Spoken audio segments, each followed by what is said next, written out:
State sentinel में आपका स्वागत। मैं हूं रविंदर सिंह। आज जो डिस्कशन मैं आपसे करने जा रहा हूं बहुत ज़रूरी है, समझने की बात है। अगर आप समझ गए, अब समझते भी होंगे, बहुत सारे लोग समझते भी होंगे। कैप्शन में मैंने दिया है ज़रा संभल के जनाब, ज़रा संभल के। दुनिया में 3 तरह के लोग होते हैं। पहले वो जो बोलते हैं काम नहीं करते, बोलता बहुत अच्छा है, कमाल का बोलते हैं, लेकिन काम नहीं करते। दूसरे वो लोग होते हैं जो काम दिल से करते हैं, बड़ी शिद्दत से काम करते हैं, लेकिन उनको बोलना नहीं आता। और तीसरी कैटेगरी वो है जो बोलते भी हैं और काम भी करते हैं। उस कैटेगरी में हम लोग आते हैं, जर्नलिस्ट। तो हमारा काम ही बोलना है, और हमारे काम से अगर किसी को लाभ होता है, फ़ायदा होता है, इन्फॉर्मेशन मिलती है, तो फिर हम कोई वज़न रखते हैं। इसलिए मैंने कहा कि हम तीसरी कैटेगरी में आते हैं। ज़रा संभल के इसलिए कहा मैंने कि ज़रा संभल के जनाब, आजकल बरसात बहुत ज़्यादा है। आप परेशान होंगे कि बरसात कहाँ है। अभी बरसात है जनाब। ये वो बरसात है जो दिखती नहीं है, ये चुनावी बरसात है। इस बरसात में ऐसे ऐसे लोग सामने आते हैं जो चुनावी बरसात में ही आते हैं, उसके बाद गायब हो जाते हैं।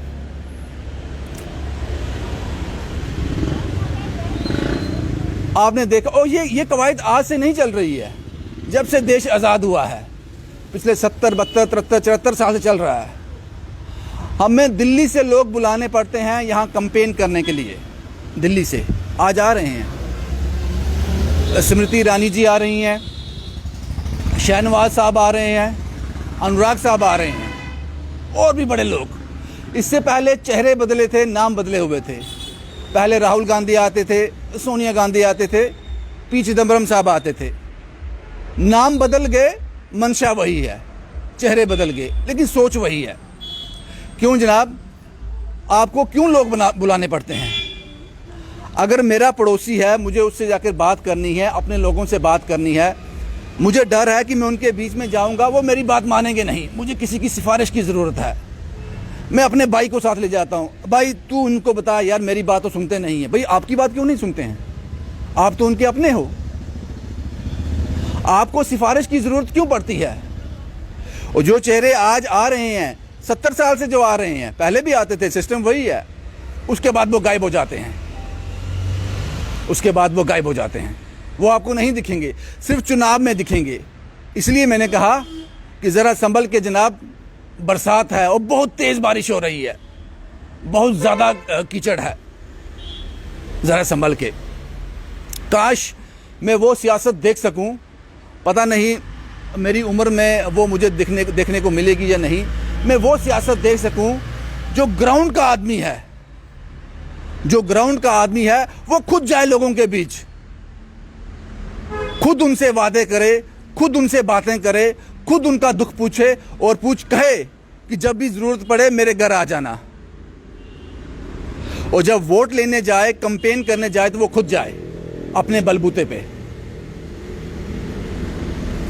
अगर आपको जो लोग आज आपसे वादे कर रहे हैं, आज के बाद जब आप उनसे मिलने जाओगे ना, आपको गेट के सामने खड़े भी नहीं होने दिया जाएगा।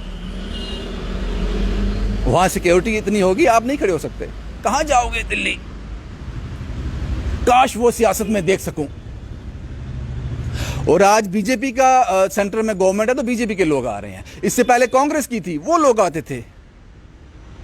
नाम बदल गए, चेहरे बदल गए। पता नहीं वो सियासत, वो काम हम कब देख पाएंगे। खुशी होती है आज डीडीसी के इलेक्शन है और रविंदर रैना साहब जाते, बोलते मैं बोल रहा हूं बीजेपी को वोट दो। मैं कहता हूं अगर आपका ये जो भी काउंसिलर जहां से चुना जाएगा, अगर आपकी बात नहीं सुनता तो मैं बैठा हुआ हूं, मेरे पास आओ। देवेंद्र राणा साहब जाते, भाई नेशनल कॉन्फ्रेंस को वोट दो, आपके सब वादे पूरे किए जाएंगे, ये काम हमने किया है, आप उनको दिखाओ, आगे ये करने जा रहे हैं, कोई तकलीफ होगी मेरा घर यहां पे, आप आओ। वो बात समझ आती है, आप उनके बीच के लोग हो। लेकिन कैंपेन करने कोई और आ रहा है, जो चेहरे आपको इसके बाद नहीं दिखाई देंगे। असेंबली इलेक्शन होंगे फिर दिखाई देंगे। भगवान करे वो सियासत हम देख सकें, भगवान करे वो चुनाव हम देख सकें। यहाँ पे ग्राउंड जीरो का आदमी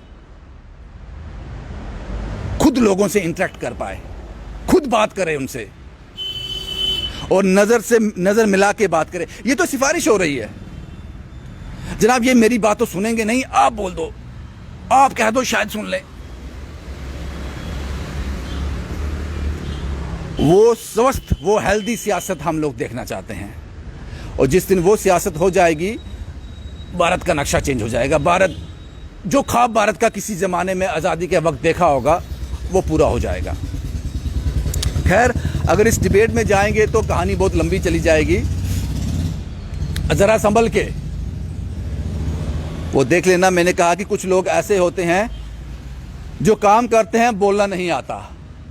सब लोगों से मिलाऊंगा, उस आदमी से मैं आपको मिलाने जा रहा हूं। आज सुबह मैंने एक आदमी को फ़ोन किया, मैंने कहा जनाब आपका मैंने एक इंटरव्यू करना है, आपके पास वक्त है? उसने बोला जनाब मैं बड़ा बिज़ी हूं, मुझे पता है उन्होंने क्या क्या काम किए हैं, लेकिन मुझे बोलना नहीं आता, मुझे बोलना नहीं आता है।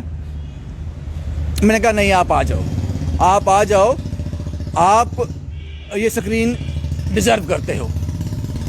मेरे साथ हैं चिंकल थापा साहब, हेल्पिंग हैंड ट्रस्ट बड़ी ब्रह्मणा के चेयरमैन हैं और बहुत अच्छा काम कर रहे हैं। एक कहानी हमने की थी रमा देवी की, आपको याद होगा, रमा देवी की जिसे गले में पाइप लगी हुई है, बिल्कुल बेड पे है, 15 साल का बेटा उनकी सेवा कर रहा है, वो कहानी आपको याद होगी। एक कहानी मैंने और की थी, 3 बच्चे हैं, माता पिता की मृत्यु हो गई है, दादा दादी के पास रहते हैं, हालात बद से बदतर थे। कहानी करके मैं भूल गया, मदद भी काफ़ी हुई थी लेकिन मैं भूल गया। चिंकल साहब नहीं भूले, हर महीने आज भी उनको राशन देने जाते हैं, आज ही राशन दे के आए हैं, वो महीने का आज का दिन था। मैंने इनको कॉल किया, जनाब कहाँ पे हो? इन्होंने बोला मैं राशन देने आया। मैंने कहाँ पे? कहते आपने वो स्टोरी की थी। मैं क्या यार कौन सी स्टोरी, मुझे याद, फिर उन्होंने याद दिलाया, मुझे याद आई, ये नहीं भूले। चिंकल साहब आपने मुझे ये क्यों कहा कि मुझे काम करना आता है, मुझे बोलना नहीं आता? सर मैं बोलने से ज़्यादा काम पे ज़्यादा ध्यान रखता हूँ सर, कि बोलने से कुछ नहीं होता है, कि लोगों की सेवा हो जाए, इससे बड़ा और सर कुछ नहीं है। क्या किया आज, क्या का आपका रूटीन था, क्या क्या किया आपने आज? सर आज हमने जैसे हमने पप्पू जी को रेस्क्यू किया था, तो हाँ आरएसपुरा से सर, रैन बसेरा में, तो आज हम वहाँ पे गए थे पप्पू जी से मिलने। तो वहाँ एक बेटी की शादी थी, तो जो हमारी टीम से बना, हमने वहाँ उनको राशन जो भी बना वो हमने दिया आज। हाँ जी सर। और फिर उसके बाद हम रमा देवी जी के पास गए, हमने वहाँ पे वादा किया था कि जो उनका लेंटर है वो हम डाल के देंगे सर।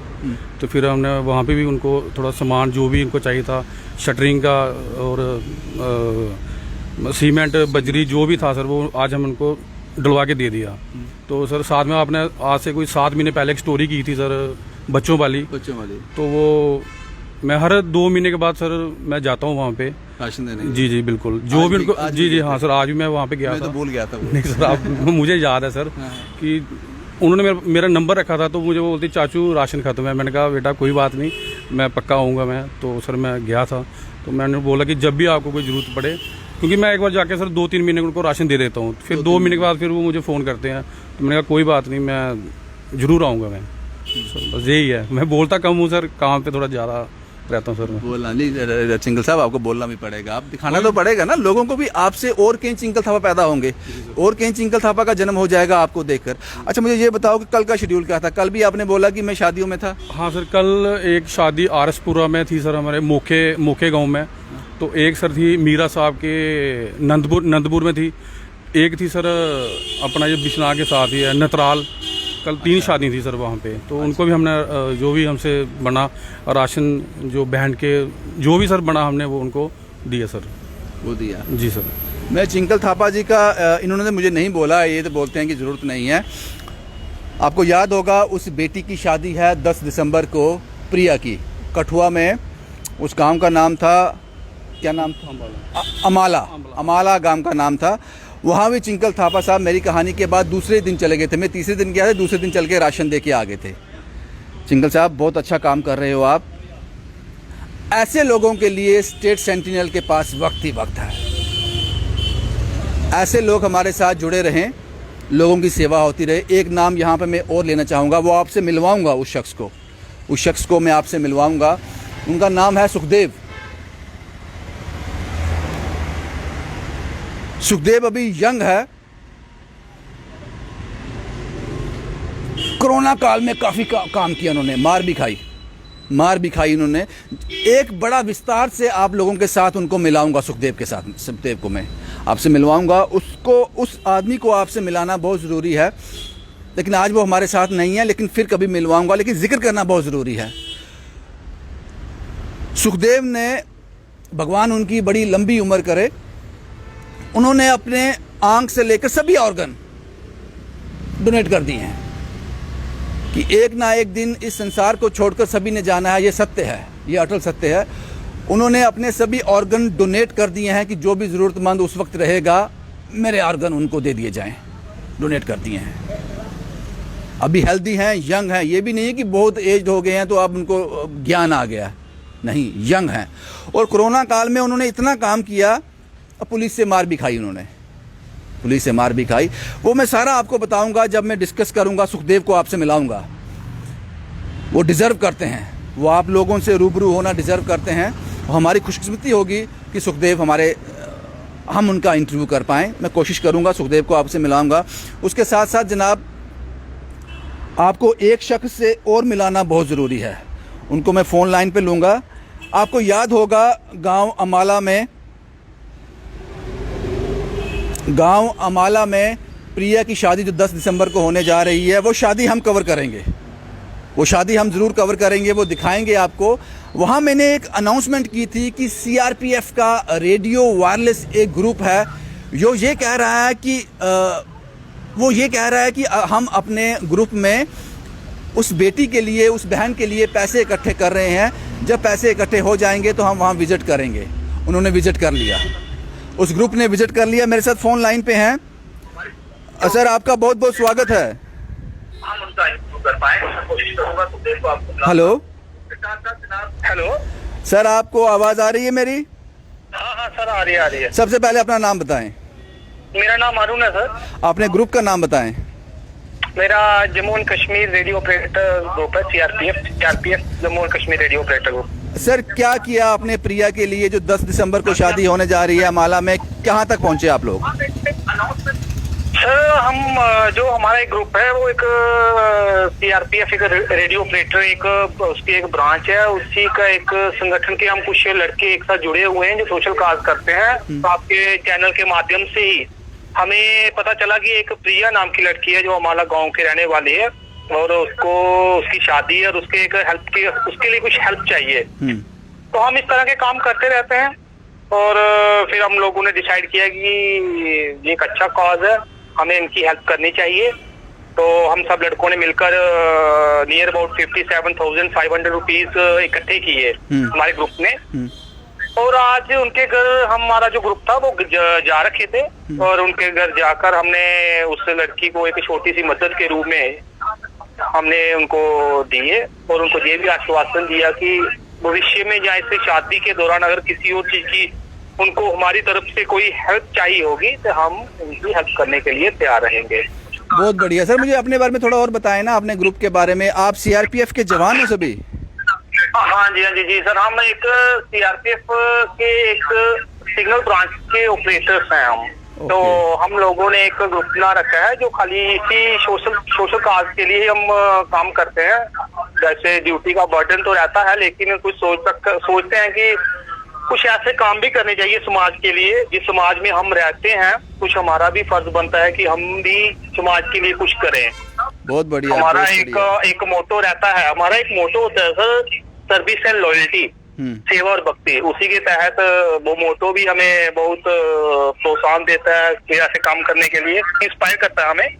आज मैंने सुना कि वहाँ के जो SHO साहब हैं वो भी आपके साथ गए थे? जी सर, वो भी काफी, क्या बताऊं अभी उनके बारे में, जितना बताया जाए वो कम ही है उनके बारे में। अगर साहिबान का नाम क्या है?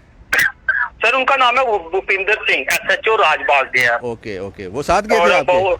हाँ, वो हमारे साथ गए थे। हमने उनसे संपर्क किया, उन्होंने हमारे से किया, और उन्होंने बता रखा था हमको कि कभी किसी चीज की या किसी प्रकार की सोशल काज के लिए जो समाज के लिए हम कर सकें, तो उसमें अगर मेरी किसी प्रकार की कोई मदद या हेल्प चाहिए होगी तो प्लीज मेरे से कांटेक्ट करें। उसी के तहत हमने उनसे कांटेक्ट किया और उन्होंने हमारी हेल्प भी की, हमारे साथ गए भी उनके घर जाकर। हम सभी इकट्ठे थे, हमारे साथ ही थे वो सब। बहुत बहुत शुक्रिया, बहुत बहुत शुक्रिया सर हमसे बात करने के लिए। छोटी सी बात कहना चाहता हूँ सर आपके प्लीज चैनल के प्लीज माध्यम बड़ी से। बात कहें सर, पूरा समय लें अपना। सर एक छोटी सी बात यह है कि मेरा नाम अरुण है, हम इसके अलावा भी और बहुत सारे काम करते हैं सोशल काज के। मेरा एक मैसेज है एक अपनी सोसाइटी के लिए सर। मैसेज ये है कि सर एक ना हम लोग ना कभी जिंदगी में दूसरों के लिए कुछ छोटा मोटा करना चाहिए अगर हमारे से पॉसिबल हो सके। सभी एक जैसे नहीं होते हैं, सभी एक जैसे नहीं होते हैं। किसी के पास एफिशिएंसी है करने की या कुछ है तो उसको आगे आकर उस काम के लिए करना चाहिए, ताकि हम किसी के अगर हम किसी के काम आ सके, इससे बड़ा और कोई काम नहीं हो सकता। बहुत खूबसूरत मैसेज है आपका, बहुत खूबसूरत मैसेज है। और हमारी भी यही कोशिश रहती है, हम वीडियोस इसलिए दिखाते हैं, फॉलो अप इसलिए दिखाते हैं, उन लोगों को इसलिए दिखाते हैं कि आज 10 लोग मदद कर रहे हैं, कल 20 होंगे, परसों 50 होंगे, आने वाले दिनों में 100, 200, 500, 1000 होंगे। तो इससे हम उस समाज की नींव रख सकते हैं जिसका कभी हमने ख्वाब देखा है। ये शुरुआत है। इसके साथ सर एक चलो ठीक है सर, इतना ही काफी है। ओके सर, ठीक है अरुण साहब, बहुत बहुत शुक्रिया हमसे बात करने के लिए, बहुत बहुत शुक्रिया, बहुत बहुत शुक्रिया। और आपकी जानकारी के लिए बता दूं, प्रिया की शादी बड़े अच्छे ढंग से, उस बेटी ने कहा था कि मेरे पास एक ही सूट है जो सिल रही थी खुद, आपको याद होगा। आज मुझे लगता है 25, 30, 35, 40, मुझे नहीं पता कितने होंगे, इससे ज़्यादा ही होंगे। राहिल और कोहली, सुरेश कोहली साहब हैं, जिम्मेदारी उन्होंने ली है, वो लगे हैं अपने काम में कि वो शादी ऐसे हो जैसे उनकी बहन की शादी हो रही है, वो लगे हैं। वहाँ की पंच, मुझे नाम याद नहीं है उनका, वहाँ की पंच जो हैं बड़ी ही ईमानदार और मदद करने वाली महिला हैं, वो लगे हैं। इस तरह के जो ग्रुप हैं, CRPF रेडियो वायरलेस जो ऑपरेटर ये लोग हैं, 57,500 रुपीज़ इन्होंने अपने ग्रुप से इकट्ठा किया, उनको दिए। इसके अलावा और कितने पैसे मुझे पता नहीं, शायद उनका नाम क्या था मुझे याद नहीं आ रहा, आप तारा सिंह, शायद उनके शादी होने के बाद भी उनके काम आ सकें।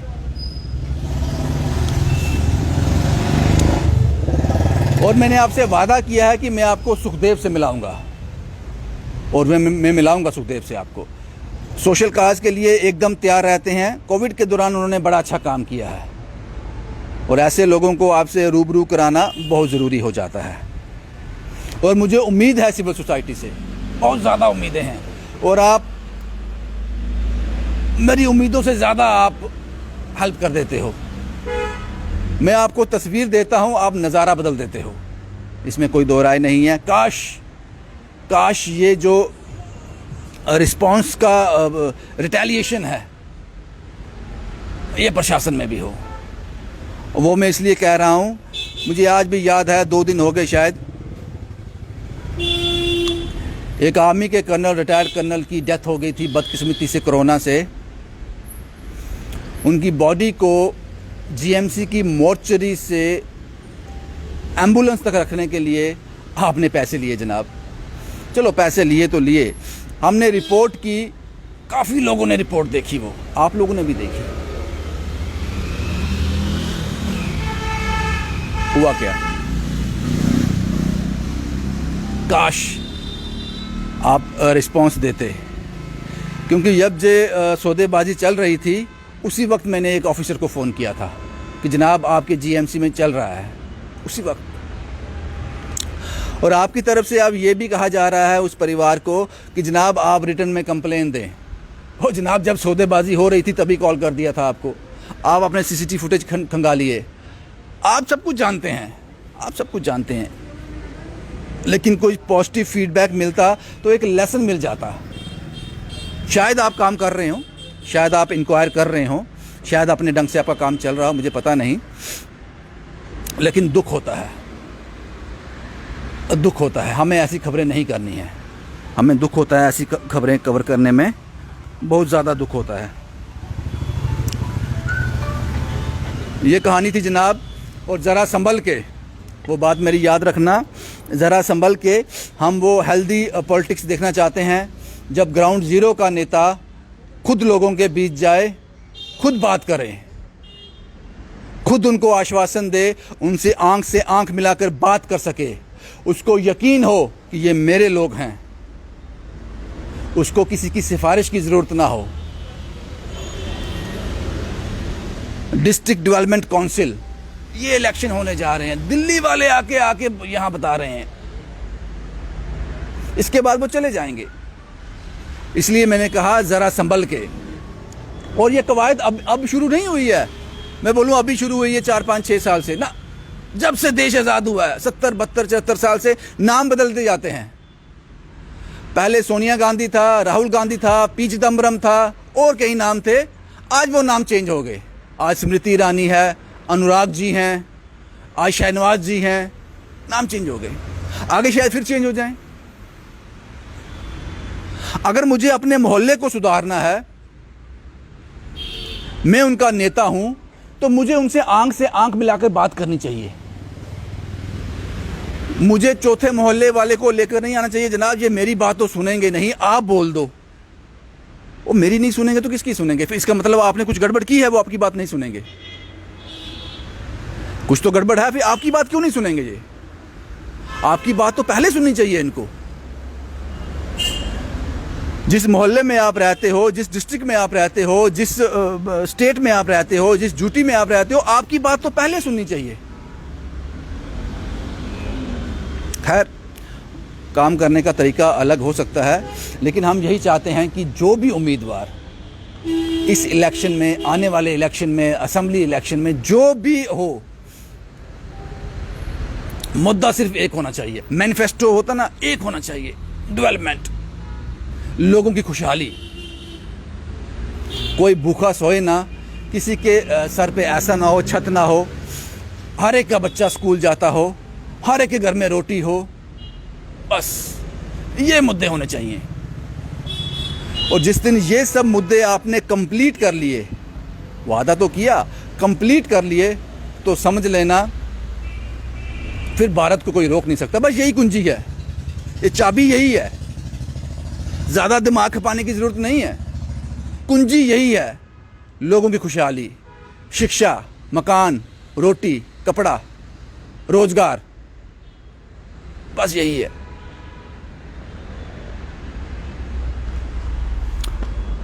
भाई यही था जनाब, जो आपके साथ शेयर करना बहुत ज़रूरी था। वैसे आप लोग बहुत समझदार हो, जनता से ज़्यादा समझदार कोई नहीं होता, आप बेहतर जानते हो। ज़रा संभल के। जम्मू से शुभम कुमार के साथ Ravindra Singh, the state sentinel के लिए।